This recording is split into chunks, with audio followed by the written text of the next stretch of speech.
មេសួស្តីបងប្អូនអ្នកគ្នាបាទនៅយើងថ្ងៃចុងសប្តាហ៍ថ្ងៃអាទិត្យបាទយើងទៅចូលស្តុកថ្មីបាទប្រភេទយ៉ាម៉ាហា YZSX បាទឆ្នាំ2024បងប្អូនប្រភេទម៉ូតូកេសនេះ YZSX បាទ250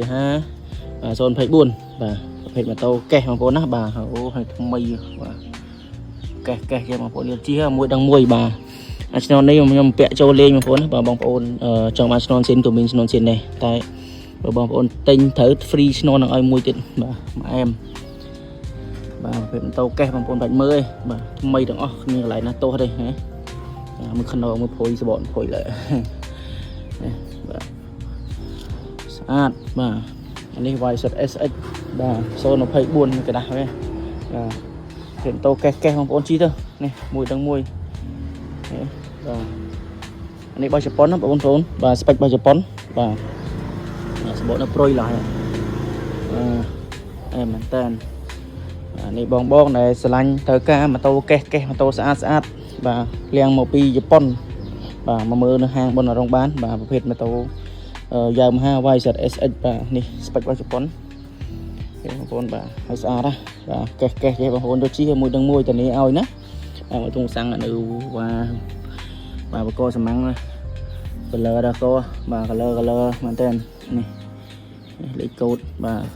សិនអីដល់កបាទនេះបងយកទៅជីបាទមកឆ្ងាញ់បាទក្បាលគួយតន់ចាប់ចូលផងនេះក្បាលគួយខ្សែគួយនៅក្រៅឡើយបាទថ្មីបងប្អូនណាម៉ូតូកេសចឹងបងប្អូនយកទៅជីបាទមួយដល់មួយបាទតានេះឲ្យហ្នឹងហើយតម្លៃគុណភាពបាទបងប្អូនដែលខ្ជិលចង់បានមកទឹកបាទចង់បានថ្មីកេសចេះបាទមកមើលនៅហាងបានយើងមានស្តុកស្រាប់ណាស្អាតអែម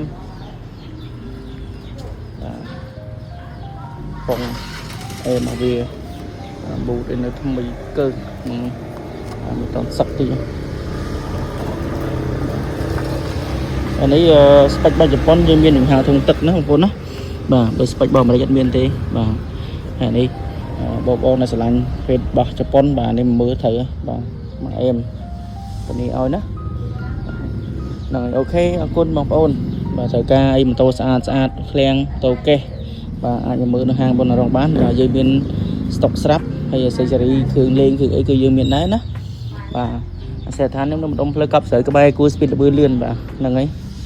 បងប្អូនដែលត្រូវការម៉ូតូស្អាតសំស៊ីនបាទម៉ូតូថ្មីបាទហើយប្រភេទដែលម៉ូតូដែល